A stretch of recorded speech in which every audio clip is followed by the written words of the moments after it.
Welcome to ACM. Our guest today is Elly Xia. Elly is Chinese-German, born and raised in Hamburg, Germany. After completing her German school education, she moved to Scotland to pursue her undergraduate degree at the University of St Andrews. Elly started posting cover songs online at the age of 16 and has since amassed an audience of more than 500,000 across various platforms with diverse video content, including multilingual cover songs. Beyond music, Elly has extended her influence to address xenophobia and Asian hate crimes, especially during the COVID pandemic.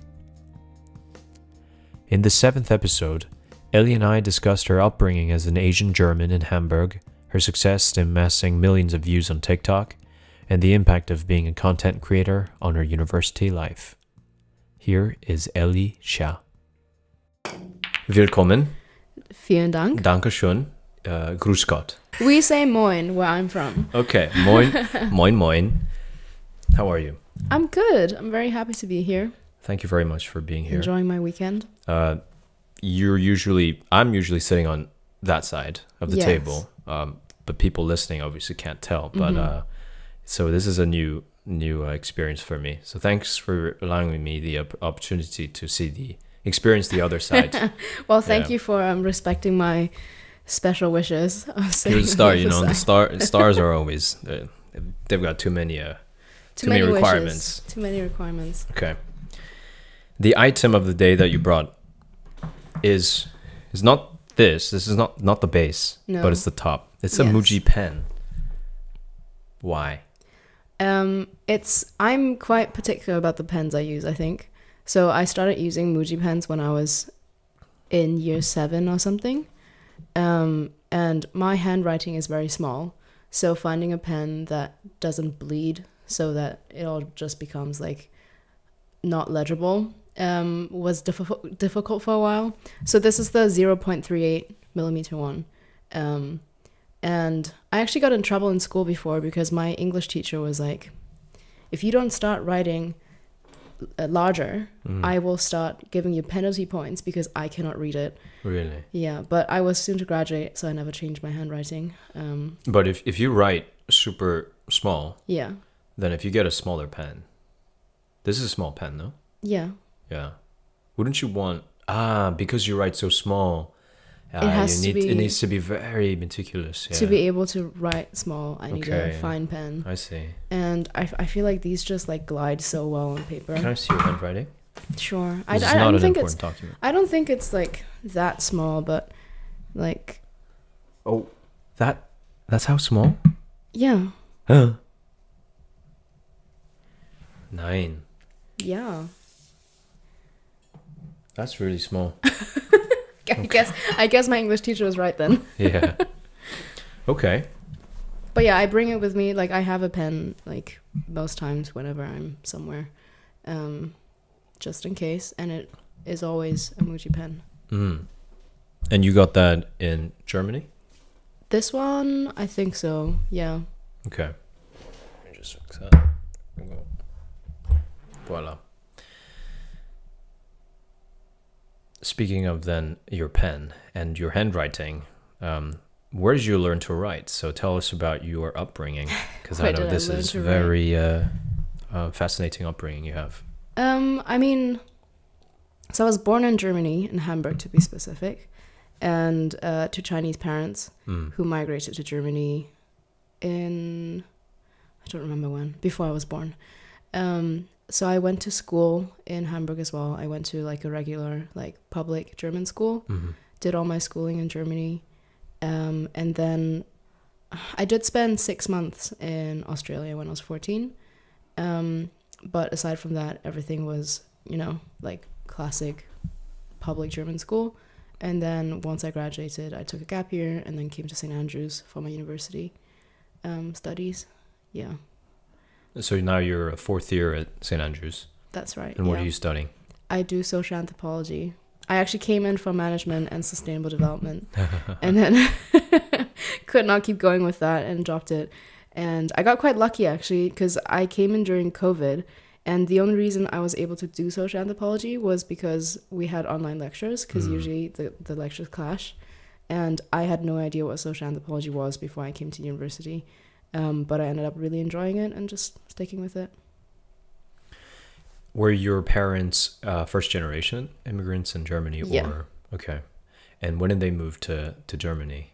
They moved in their, I believe it was in their late 20s. Okay. So I think it would have been the 80s or 90s, late 80s, early 90s, I believe.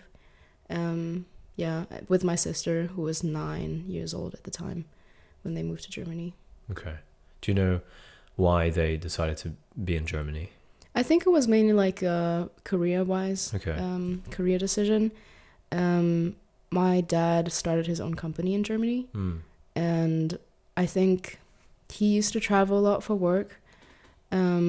And he visited Frankfurt once, and he was just so amazed by like the infrastructure and everything. Really? Like he was like, "Oh, I need to, I would love to live But here." now Chinese infrastructure? Times change. Yeah. But at the time, it's quite different. Where in China are your parents from? They're from Changsha. Okay. Yeah, in Hunan. Oh, Hunan. Yeah. Oh, lovely. Hear a lot about the pork and beef dishes there. Yeah, it's Yeah. very savory, very spicy. Yeah, I love my mom's cooking. It's amazing. Amazing. So you grew up eating Chinese food? I did, yeah. So Okay. my household kind of was, everything within the family home was Chinese. And I also went to Chinese school on Sundays, Okay. which is quite a common Chinese diaspora experience, I believe. You know Vincent Chung from episode 4, he did the same. He is Scottish, born and raised here, but he went to Chinese schools every Sunday. Yeah, I wrote my dissertation on that topic, actually. Really? Yeah. Okay. But yeah, so Chinese was actually Mandarin was my first language, and it used to be better than my German. And then as soon as I started kindergarten and started learning German, like the Chinese just vanished slowly. Really? Well, it's not entirely gone, but the level kind of decreased while German increased. So, 你说 how many languages do you speak? 德文, maybe I should say that in English. German, English, and Mandarin. Okay. I'm learning a bit of Japanese. Yes. And I learned French in school, but I would not, I don't count that as a language I speak.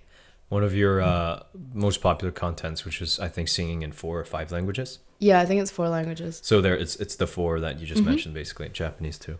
Oh, Yeah. very cool. Tell us about your childhood in Germany then.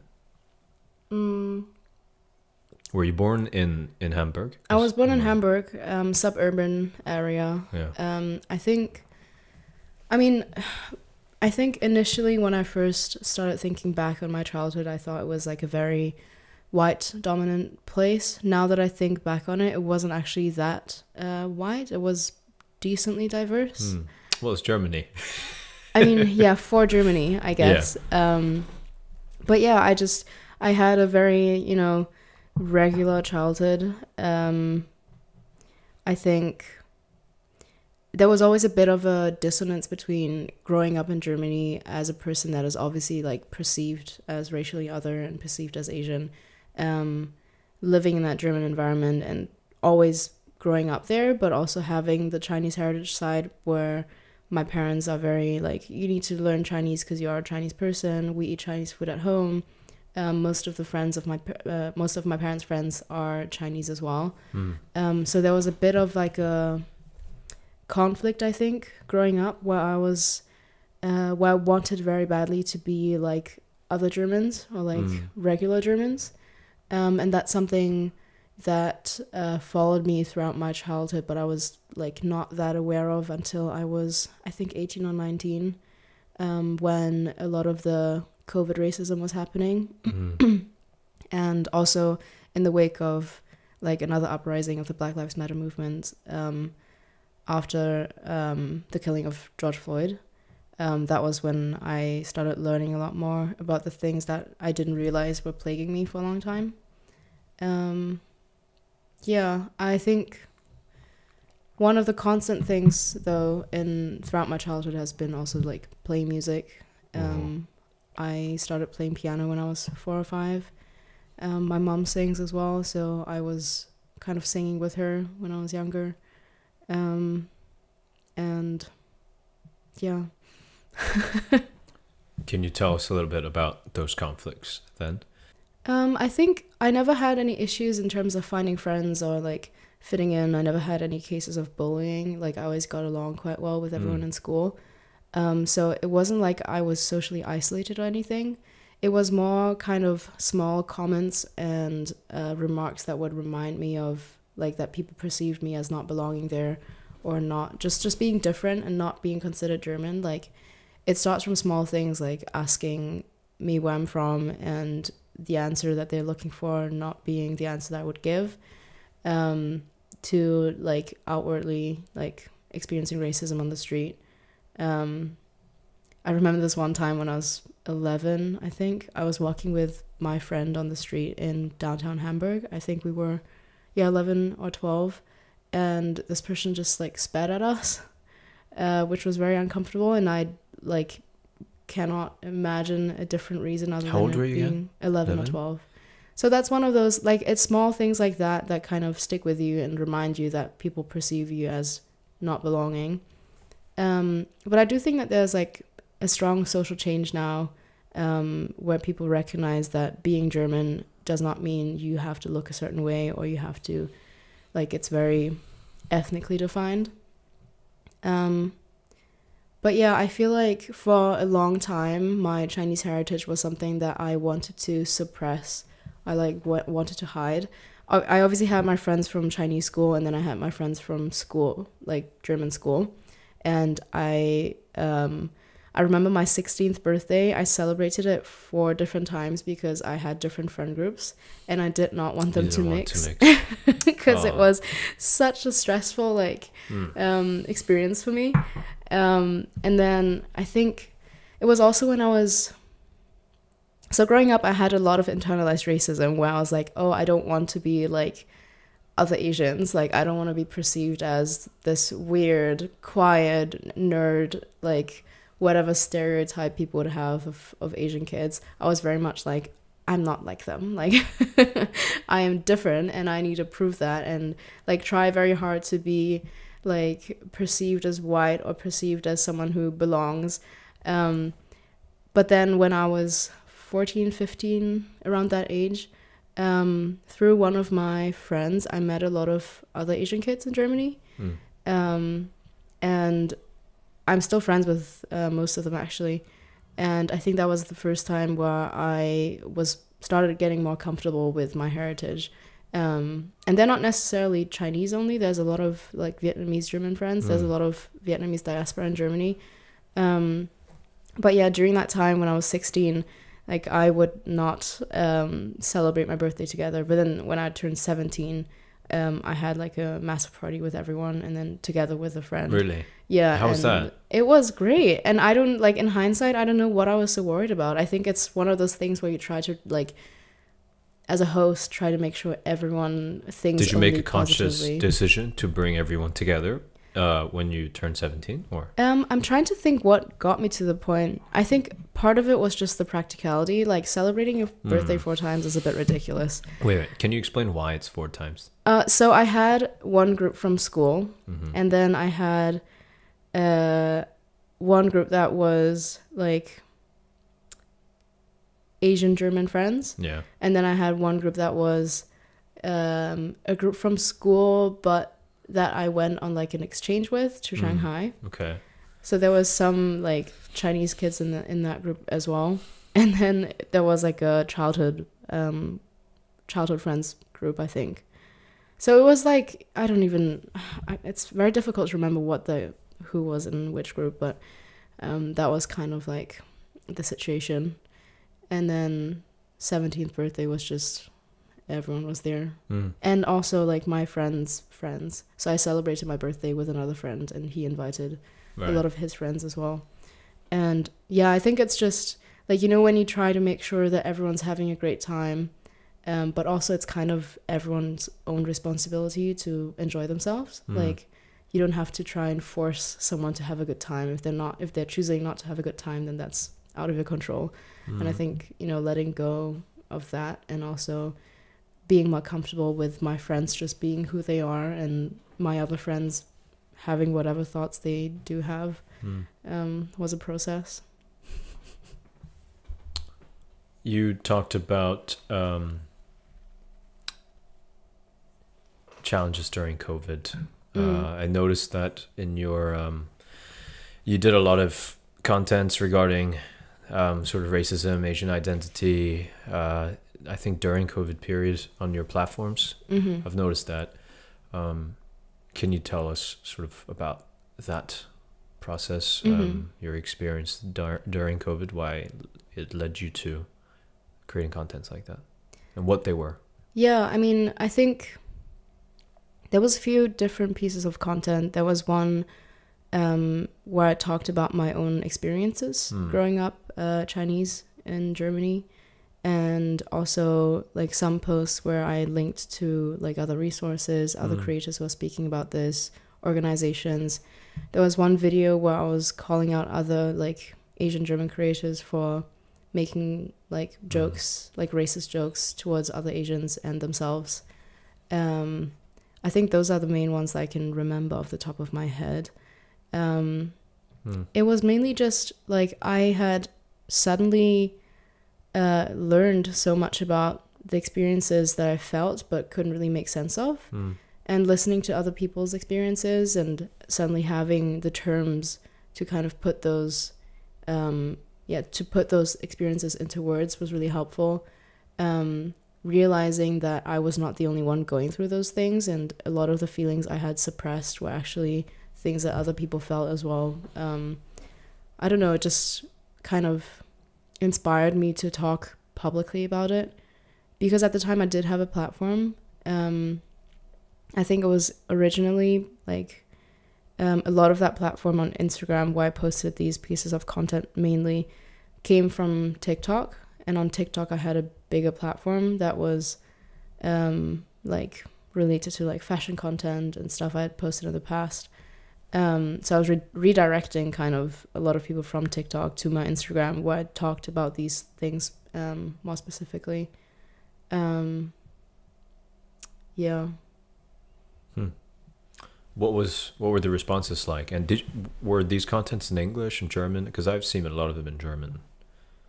Some of it was in German. I think it was more in English actually, though. I think the ones where I talked about my experiences, I mean, it was a very scary thing to do at the time, because on that account, like back then, like most of my friends, if not all of my social circle, obviously knew about the account and followed me. Also people from school and like people who I considered like perpetrators of microaggressions as well. So posting that was scary, but I actually was quite overwhelmed by how positively it was received. A lot of people said, oh, I had no idea that you're feeling that way.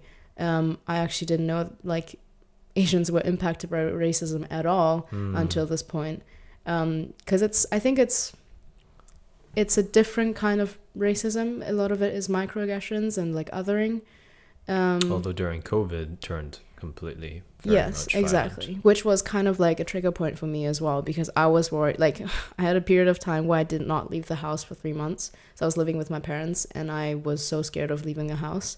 Was that really that bad? And yeah, because you would read you would read reports of like people being attacked, or like also having like experienced someone spit at me in public when I was a child. I think probably contributed to that. And also like friends of mine got into verbal arguments on the street with people that could have like gone into more physical violent confrontations, and I was worried about my parents too leaving the house, because you would read like all the time that people in France or people in Italy or people generally in the US as well would just, you know, I don't know if you remember like the woman, I don't want to go into it. Being pushed off the train platform. And there were a lot in actually saw a lot in Germany and stuff like that too.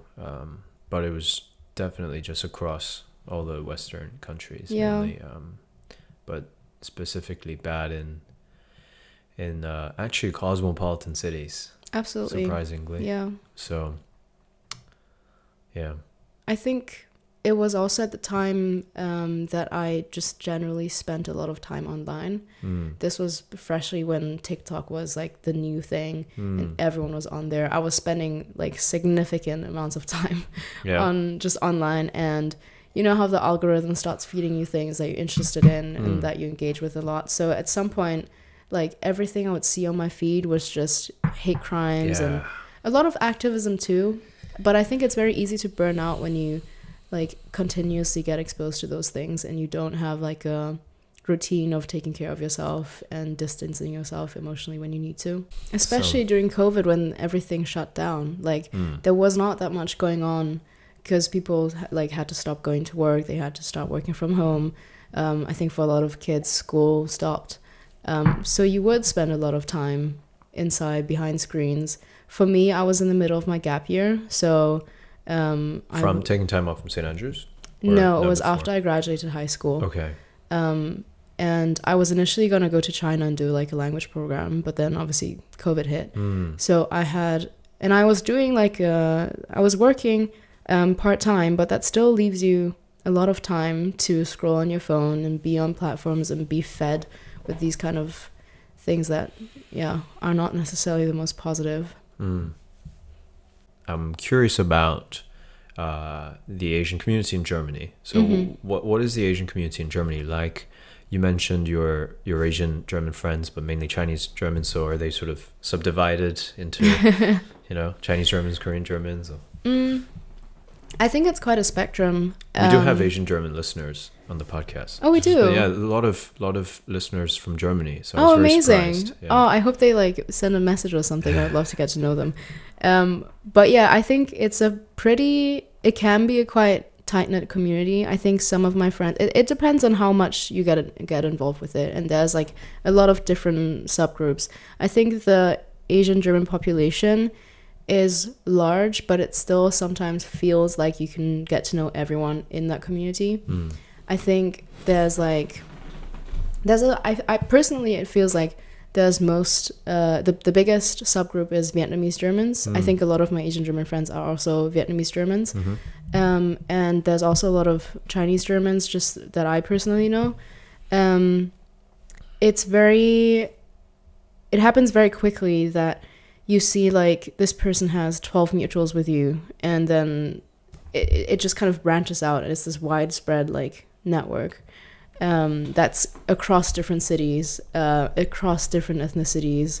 There's like parties that are run by Asian German like party collectives, and I think people who attend those parties regularly will also know a lot of the other people who attend those parties regularly. I also know though that there's like activist networks.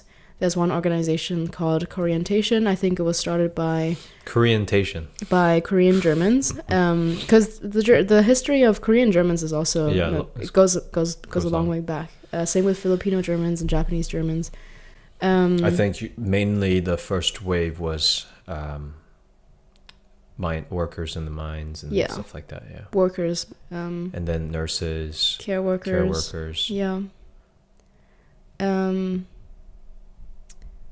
But yeah, I do also have friends who are like, oh, I don't really want to be part of that community because it feels like gossip spreads very fast, or like you'll get a reputation when you are part of that network just because it feels like everyone knows everyone. So I have friends who talk to me who are like, oh, you are part of that network, but I prefer not to be. And it feels like, once you're part of that network, you inevitably like meet all of these people, and they're like, I have friends who are just like, I don't want to participate in that. So there's also people who are like less connected in the networks, but I would say the networks do exist. Why did you take the gap year? Initially just to go to China, basically. Yeah, I think it's quite common to take a gap year actually in Germany. So I was gonna just work and do internships and also go to China for a language program before I start my university journey. And actually, if I hadn't done the gap year, I wouldn't be here because I did not know about St. Andrews actually until really? So I found out through my boss at an internship I did in Berlin, and her younger brother used to go to St. Andrews. And she told me that this is pre-Brexit. Unfortunately, it's not the case anymore, but back then, as an EU student, you would not have to pay tuition fees. Because if I did have to pay tuition fees, I would not be able to go here. Like, I would not be able to afford it. So then I found out through my boss at work And I was like, oh, I should apply to that, because I think part of the whole feeling like you don't really belong, or like feeling like you're constantly othered, led to me having a very strong drive to like leave and want to run away and want to go to different places. So I always knew that I wanted to at least leave Hamburg, but then this opportunity opened up to live somewhere that is not even in Germany, without having to pay tuition fees, because uni in Germany is also free. Yeah. So yeah, I got in here and was like, I'm taking that. This is what we talked about with Vincent, because he's an immigration lawyer, and St. Andrews, or any universities in Scotland, really, for example, Edinburgh as well. I feel like the universities were able to attract really, really interesting, intelligent European students because of the competitiveness when it comes to tuition. To, let's say, Oxbridge, for example, Oxford or Cambridge, a lot of students would instead go to St. Andrews or Edinburgh, European students, because of the fact that they don't have to pay tuition. And obviously now that's not the case anymore. Yeah. It really is a shame. Yeah. Okay, so music. You played music since you were 4. You're playing piano and stuff like this. When did you start creating content and started kind of, sharing your music online? I think I started in 2015 or 2016. So, which is, how old were you? 15. Yeah, I started posting when I was 15. I grew up like consuming a lot of YouTube videos. I used to want to become a YouTuber. Like my little sister. Yeah, I used to like be obsessed with these German Minecraft Let's Players. And I didn't even play Minecraft, so that's the thing. My sister was watching Minecraft videos too online, and she's never played Minecraft in her life. I still watch videos of games that I don't play, but it's like, and sometimes that's a very Gen Z thing.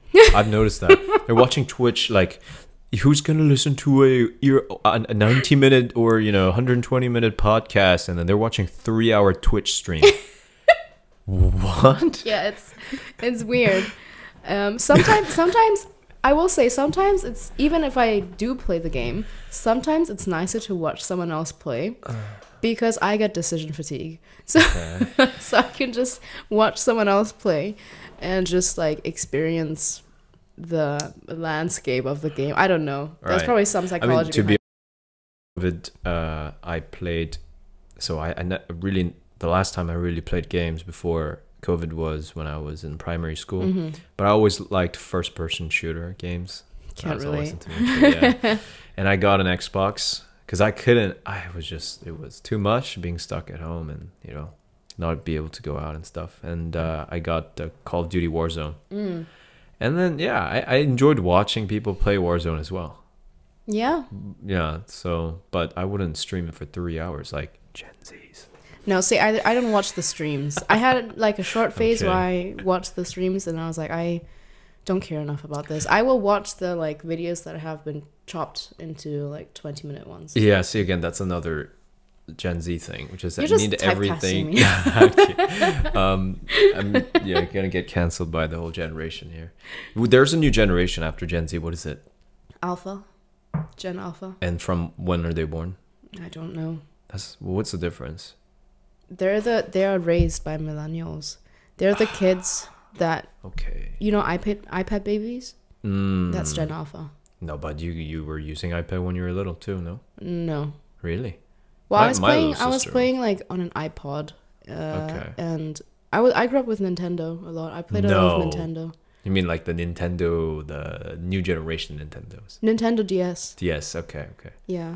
I mean, I have an older sister. I played with Game Boy. Do you know Game Boy? Yeah, I played on Game Boy too. Fine. Oh my goodness. I'm not old. Yeah. What were we talking about?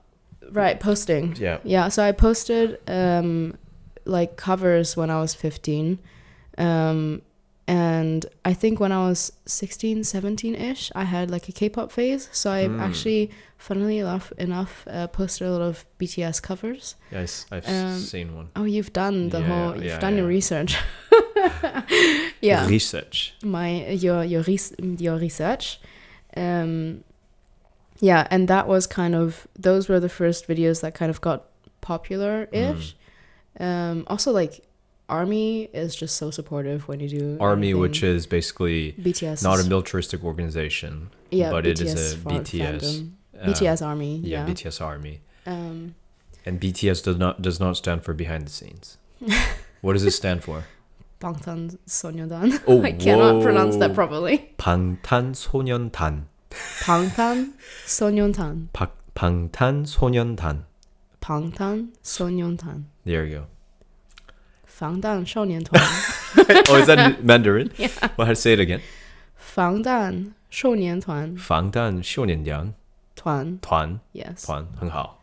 Yeah, I think so at least. Maybe I'm spreading fake news here. But yeah, so those were the kind of first popular videos. Eventually I started posting like anime covers. I was really just going into all of the niche-ish. But you were just Asian making fandoms. music that you liked. Yeah, so I was going through those phases myself. So then I was posting just what I liked. Yeah. And it always happened to be things that like had very dedicated fandoms. So people were like looking for those covers. And then in 2019, I started posting on TikTok, just like silly videos. It was actually because of a good friend of mine. What age? 18. Okay. Yeah, 18. You were still in Germany then? Yes. I didn't move to the UK until September 2020. Yeah, but it was actually because of a good friend of mine, Alex, who was like, oh, like, have you seen this TikTok thing? I feel like that's a good opportunity, like, if you wanted to do something creative. And I was like, I hate this app. Like, it's so annoying. I resisted TikTok for a long time because it annoyed the shit out of me. There are many things. And also at the time, I just really did not appreciate the advertising that they did either, because like they would advertise with videos that I just found so annoying. Like, you know those, do you know what Musical.ly is? I've heard of it. Musical.ly is basically the app that then turned into TikTok. Okay. But that was like lip sync, like I don't know, and dancing, I found it it was just that. Yeah. Before it then became TikTok. And I found it so annoying, and I was like, I do not want to be on this app. And then I downloaded it after Alex was like, you should like take a look at it, there's some potential here. And then I just started posting random things that I thought were interesting or funny. Like what? Oh god, I think the first video I ever posted was like a skit kind of thing. It was about, oh god, what was it? In English? No, it was in German. Oh wow. I think it was the sound where people would have like weird conversations too, and so one character it was based on a real conversation I had in Germany where someone asked me if I speak Asian, and yeah, I don't remember what exactly the video was, but it was based on that. So there was the Asian identity always included in the content. Yeah, that definitely. You made, yeah. And were your initial audience Germans or Asian Germans, or you get a lot more feedback from one or the other? I think it's a mix. It kind of depends on what the algorithm, like who it plays the video out to. But I think I was never one of those creators that were really had like a large Asian German audience. I feel like it was quite also because my content soon switched to English. And I also at the time just like had my thoughts on being an Asian German creator because a lot of what I saw did not resonate with me. So, and because I wanted to leave Germany so badly, I was like, I'm not gonna make German content if I'm planning to leave Germany. Which is obviously not the way you feel anymore. No. Through the journey. So we can get to that. But then what was the content that kind of gave you that momentum on TikTok? First time around, I had a couple of covers that did quite well, but so you started with like these skits and funny stuff. How are they doing? Fine. I mean, I think it's always a hit or miss on TikTok. Like sometimes things do well and you don't expect it. Other times things do badly and you don't expect it. I think usually like when you have a skill that you can share on a platform and like it gets fairly well received. Like when you're singing and like you can, like, you don't sound terribly, then people will be supportive. I found TikTok to be a fairly supportive space, especially at that time. There's a lot of shadow sides to it too, but just from personal experience. But then the first time my account actually like blew up was when I was doing compilation videos of like Chinese street fashion. Okay. That was like a whole trend as well in This was 2020. after or before you started posting music? This was after. I mean, I've been, it's kind of a mess because my YouTube has been very separate from my TikTok, has been very separate from my Instagram. Your YouTube is just basically your music covers. Pretty much. Yeah. Yeah, and TikTok was a lot more diverse. It was And you're just not kind of everything. too active on YouTube. No. Yeah. No, I'm not. I want to become more active again because I think I quite like making longer form videos. Yeah, but the first like momentum I got on TikTok was through those Chinese street fashion videos. And I think I was one of like 3 or 4 creators that were doing that trend, and it was just like the algorithm was eating it up. Like it was getting tens of millions of views. It didn't really have anything to do with me as a person. So I was looking at other people who I thought dressed really cool. Chinese people. Yeah. And shared that on the platform. But it gave me a lot of momentum to kind of like also do other forms of videos and like do things that are more connected to me. And then Instagram, which is another platform, is kind of feels separate from the other two. Instagram was kind of, I was using it personally just to just how people use Instagram for their friends, etc. But then I think it was last year or the year before, I don't remember. I had those videos go really viral where I was like doing popular songs in Japanese or like doing songs in multiple languages. So you weren't reposting stuff from TikTok on Instagram until that point? Because also at the time Instagram Reels was not a thing. Yeah, that's true. So yeah. I was on TikTok before Instagram Reels existed. And then I remember when they first talked about the TikTok ban in, I don't remember what year it was, but all the other platforms suddenly 3 years maybe. Yeah, I think it was 2021. Yeah. But I remember like all the other platforms suddenly introducing like vertical scrolling videos like YouTube Shorts, Snapchat Moments. Do people still use? I don't. Do you use Snapchat? Okay. I do not use Snapchat. And Instagram introduced Reels. And in the beginning, I think that was like a cultural change on Instagram too, because now Reels are so normalized. But at the time, Instagram was where you would present yourself very polished, very like Instagrammable, which is now like completely different because you have basically the same kind of ecosystem as on TikTok. Maybe a bit less unhinged because it's still tied to your personal like account. But yeah, so I was not posting things on Instagram. My Instagram was mainly like outfit photos and selfies and stuff. And then I started posting music things a year ago or 2, and it did really well, and here we are. Yeah. Were you making the same contents on TikTok too? Or did you start making music contents on Instagram first? I mean, I was posting the covers on TikTok.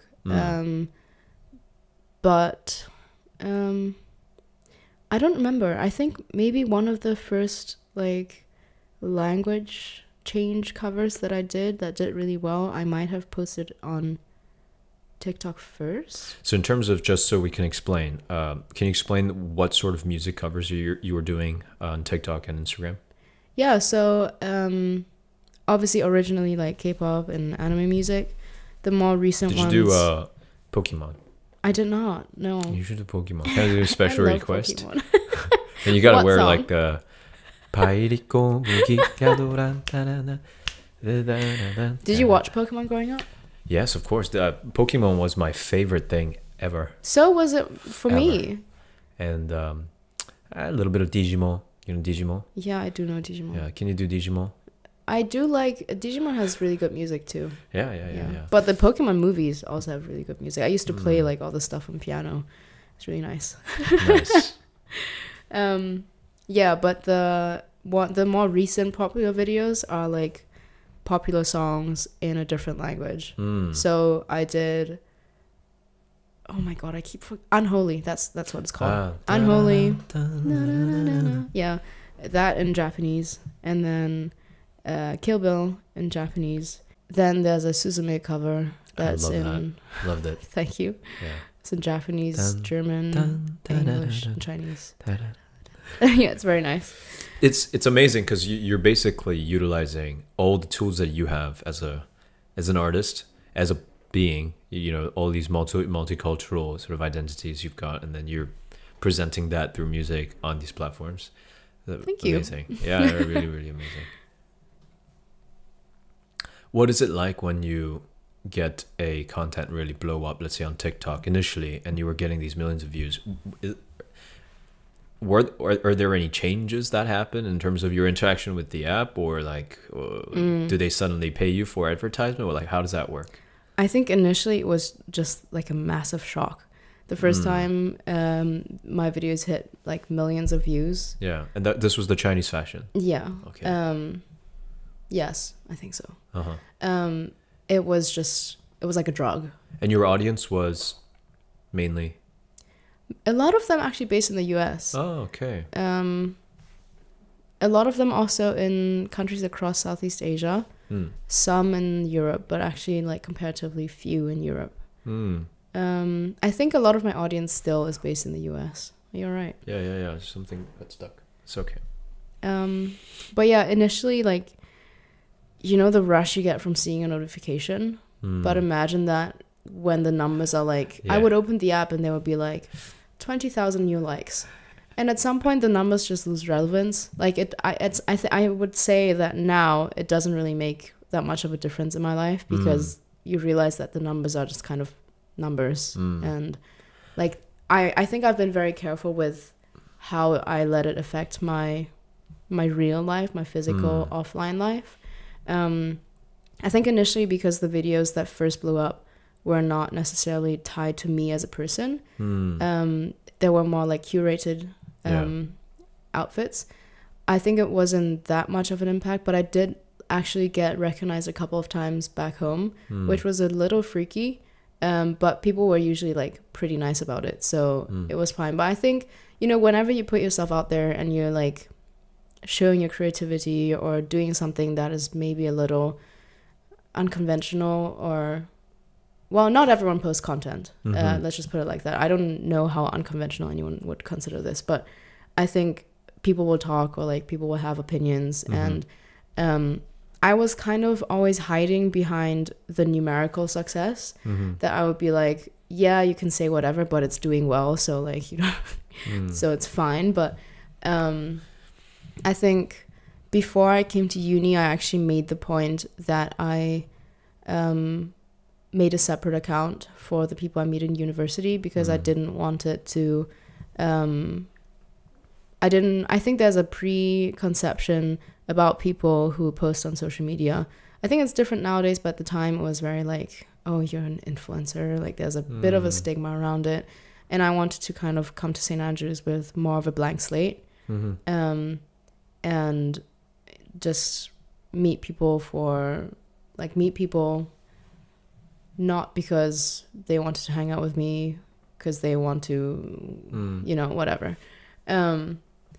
So I think... So this sort of, the initial success all happened during your gap year? Yes. Wow, okay.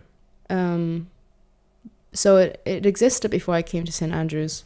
But I, like, made the point to kind of separate it when I came to uni. And I also think that I had, like, a few, I think, ethical dilemmas with social media as well. I watched this documentary called The Social Dilemma. I don't know if you've seen it or heard of it. But at the time, I'm also very prone to overthinking. So at the time, I was thinking, oh, like my audience didn't really consent to like me sucking up their attention, and all these platforms are kind of like selling like they're free softwares, they're free apps, but the product that they're selling is not to the consumer. The product that they're selling is attention. You know, as part of this attention economy thing where everything's about advertising. And yeah, and you thought you were feeding into that, you were contributing to that. Which, you know, in hindsight, I'm like, even if I quit social media, doesn't mean yeah. And so somebody with a more conscious mind like that, creating contents that are, you know, with that consciousness, and you know, is probably what you actually need. So you should be creating more.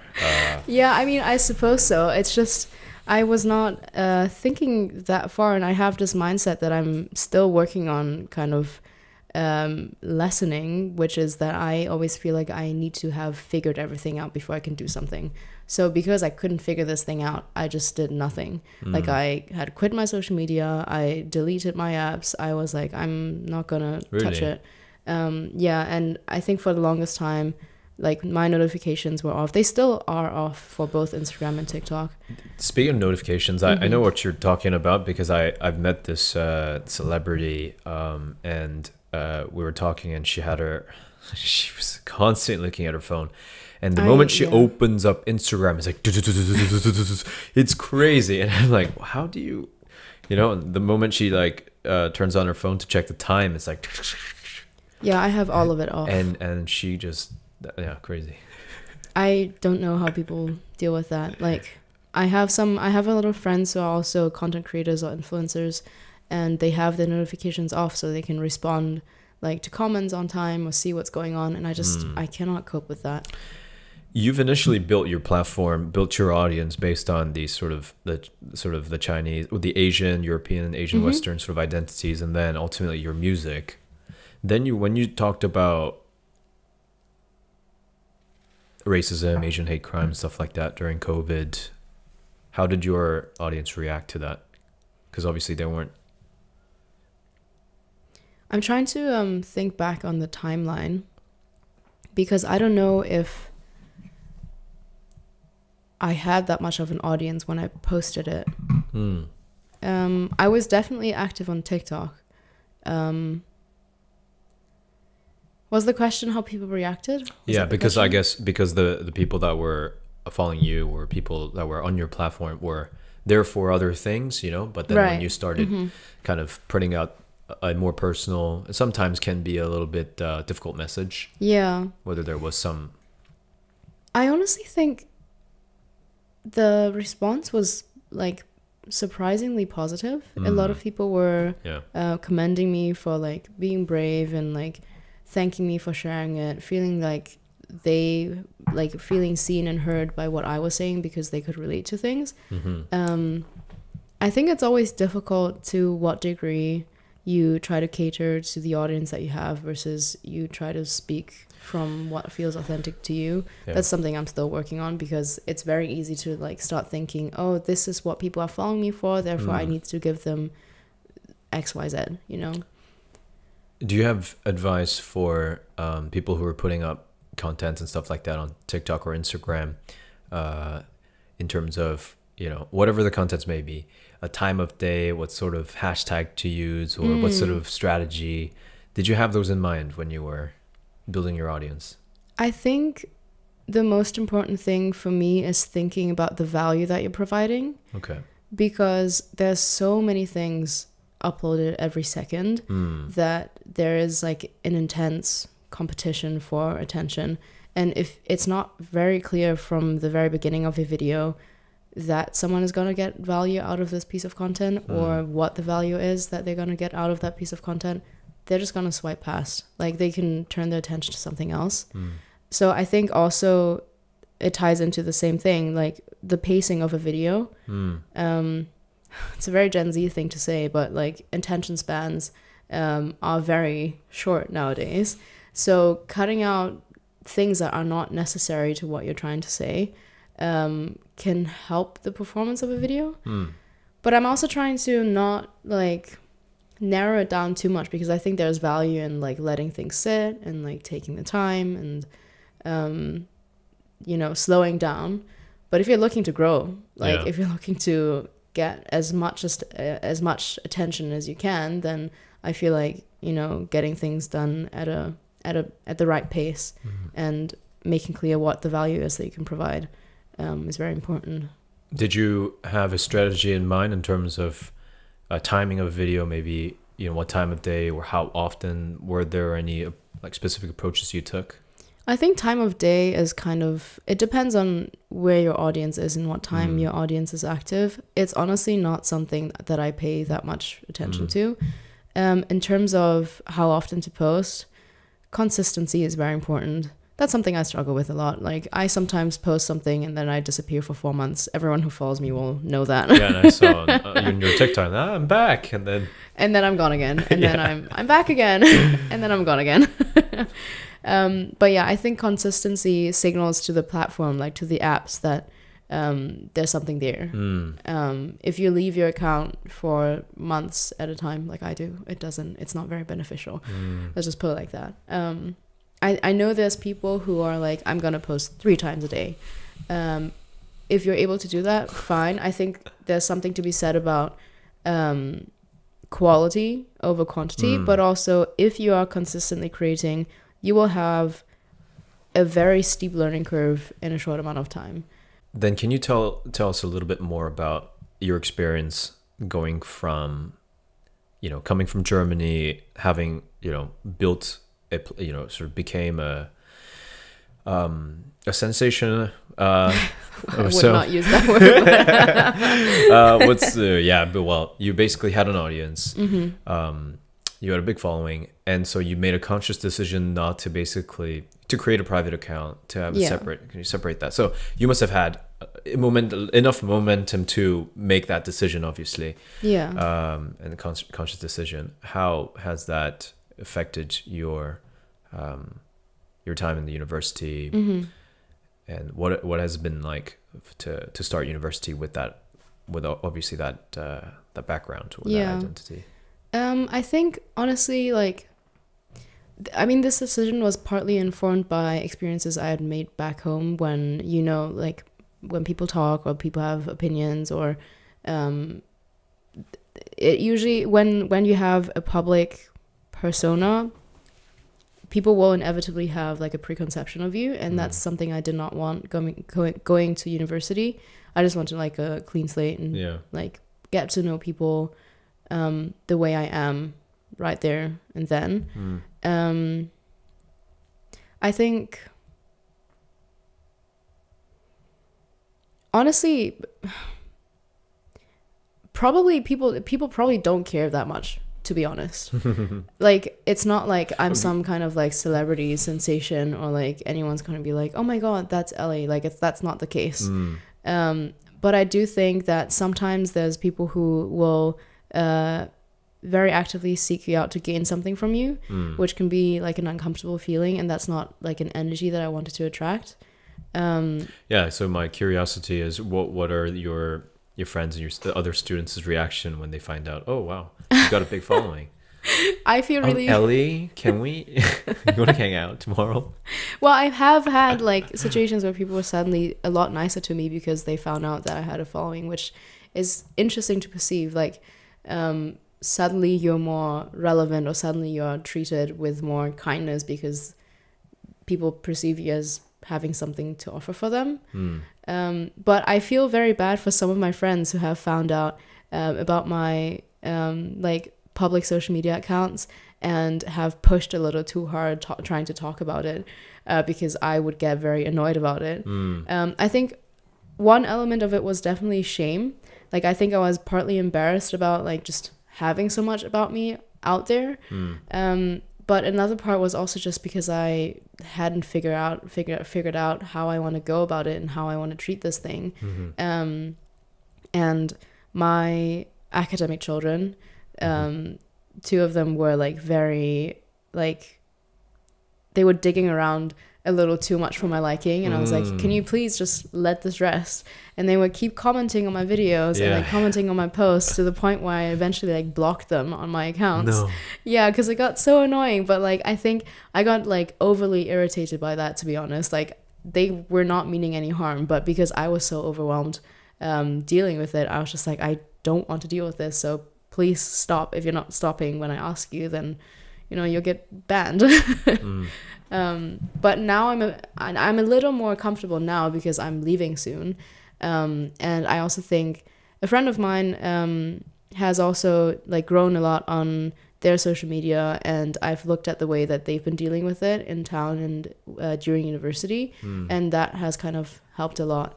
I think because there's not that many content creators in St. Andrews, there was little to orient myself towards.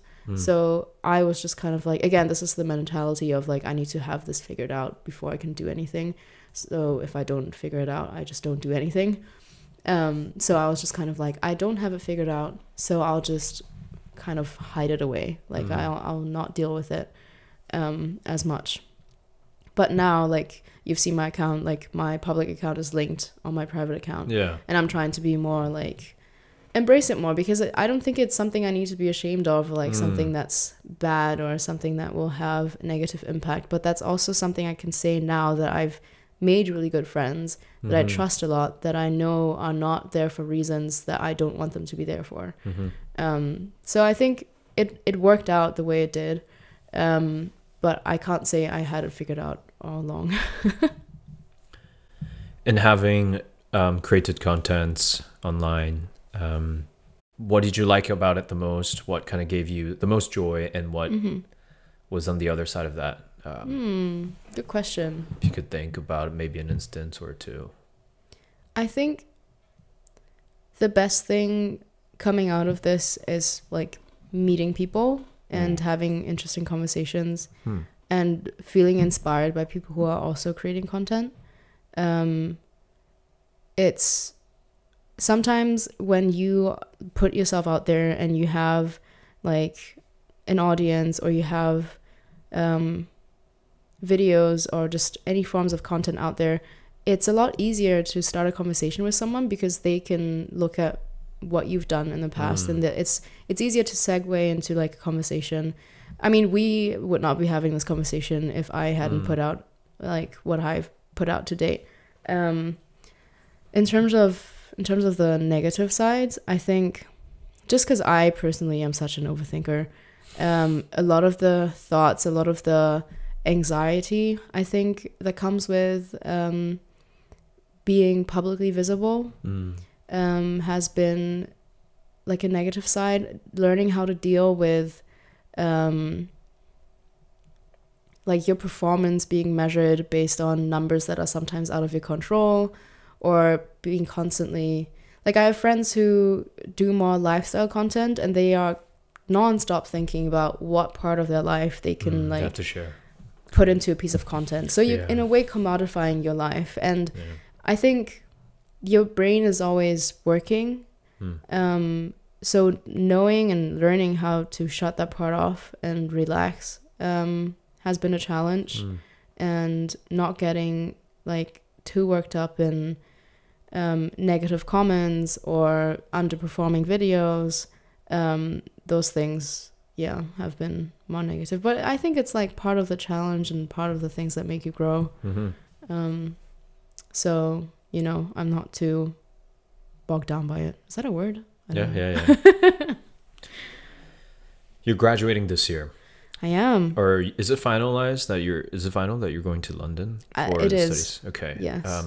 Which school is it? The ICMP, most likely. Okay. And you're going to study music production. Yeah, it's music production and songwriting. So tell us why you've made that decision. So I've been doing music since I was very little, but I've always done it as a side thing. Like even the content creation has always been on the side while I'm a student, while I'm working, and last year, in my third year, I started a band, which has been like a childhood dream of mine since always. And I had so much fun just making music in that group. And there was this one rehearsal where I was so joyful and like so euphoric just playing music together that I was like, I can't just keep doing this as a side thing. Like I need to give this an honest shot. Yeah. And also, since I've been building something for myself, like a platform online, I feel like it's almost, it would be a shame if I didn't give it a try. I think having like Asian parents who want you to go into a stable career, who have a very fixed idea of what it looks like to be successful, like how to lead your life, has discouraged me in the past to go for it. Like I could have done like a degree in music in my undergrad, but I chose not to. Also, I don't think you need to do like a music degree to go into music, but you know, that could have been a possibility. But instead I chose a more conventional route and went to uni for a degree first.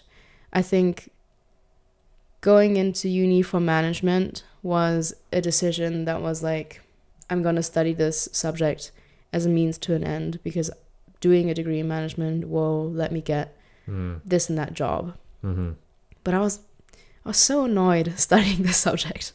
And I was just like, what's the point if I keep trying to do things as a means to an end as opposed to enjoying the end itself? And I think one big step for me was to choose to switch my degree to social anthropology, which is something I've thoroughly enjoyed for the sake of doing social anthropology, as opposed to using it as a tool to get a job in consulting or, you know, I don't know, go into finance. There's nothing wrong with that at all.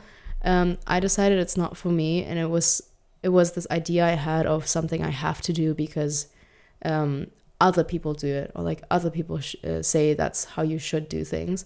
And just like the enjoyment of playing in the band, also having built the platform, and then coming to the realization that honestly, like, life's a little too short to keep doing things for what other people will tell me to do. Like all of that together led to the decision of dedicating at least a year full time to make music. And the reason I'm doing it as a master's program is because I think the structure is still very helpful. As it stands at the moment, I also just don't know enough about the music industry. I think a lot of the artists I know are independent. Yeah. So they don't work with labels. I think it's a very like strong, very plausible possibility in today's age to do that without labels, without massive record companies. Yeah. Especially as someone who's built something on social media. What kind of music do you most enjoy making?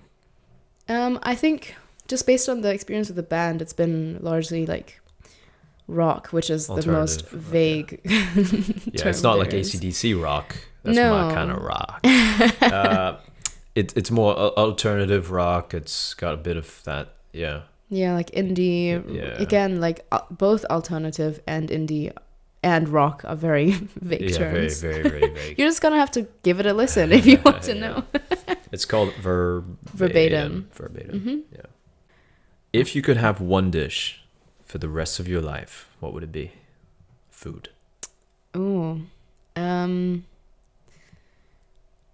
this is a cheating answer, but I'm gonna say hot pot. Vincent as well was hot pot. Oh, no. Sin Yen was hot pot, Taiwanese professor. Oh, this is a great answer. Yeah, because you have so much versatility. You can put anything into. It's basically like. It's saying like you would like boil something. Yeah. You know. You can choose the mild flavor, the spicy flavor, vegetables, meat, everything goes in. Anything. You can do so much with it. You get the soup. It's a great choice. Okay. Thank you very much, Elly. And looking forward to making the music. Yeah, me too. Thanks so much for having me. We will put it here, and then we also need to collaborate. Yeah. Looking forward to it. Forward to it. Thank you. Thank you very much. Thank you very much. I wanna fly away, just fly away from here.